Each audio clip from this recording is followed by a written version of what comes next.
Moto X4 release date September. Moto X4 price €399 months ago. Motorola claimed it was simplifying its smartphone offering by cutting the Lenovo branding out of the UK and sticking to its established Moto E, G and Z family names.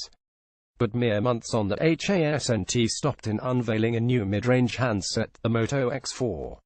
Related all the best phones, plus everything else, from IFA 2017 on paper. The X4 looks a little pointless. Its €399 price tag places it awkwardly close to its similarly priced sibling, the Moto Z2 Play.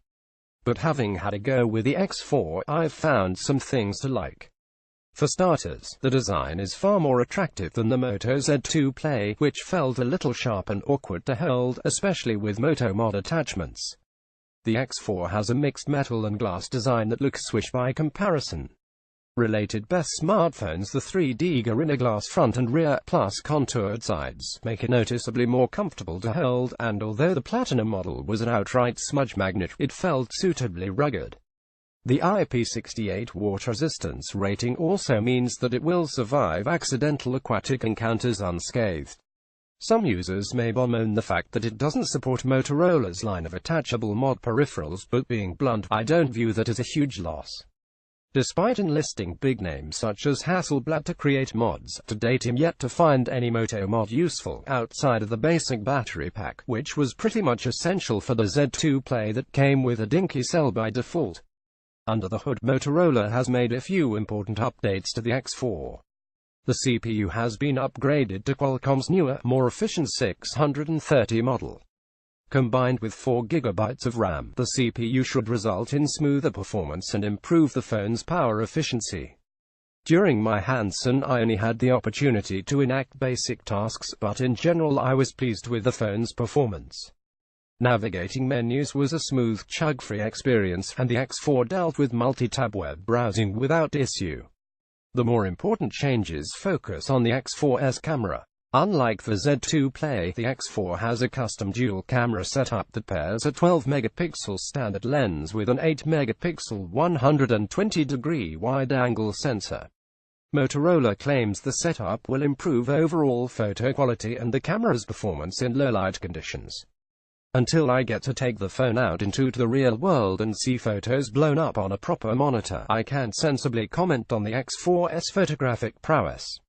But snapping shots around the demo room, I found the combo was fairly impressive, and photos taken on the X4 displayed decent color balance and looked suitably sharp.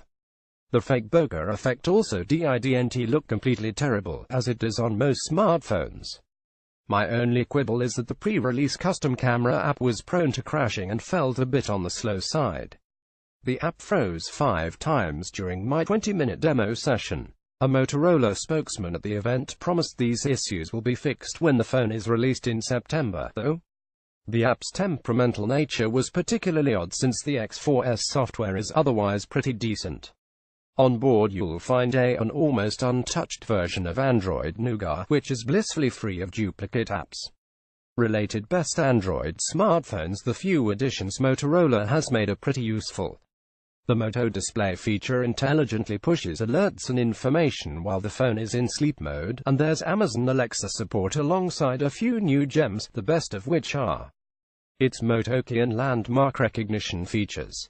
Moto Key is a cool-sounding safety feature that will let you lock your Windows computer to the X4's fingerprint scanner. This means you could set the laptop to only unlock or approve specific actions and app payments, for example, with the scanner. This will be a welcome addition for families that share PCs and laptops. The landmark recognition feature, meanwhile, intelligently recognizes and pulls information on famous objects and landmarks at which you point the camera. I didn't get a chance to test it during the demo, but I can see it being a great feature for avid travelers. First impressions, although the X4 doesn't sit neatly in Motorola's established E, G, Z smartphone lines, it feels like a decent mid-range handset.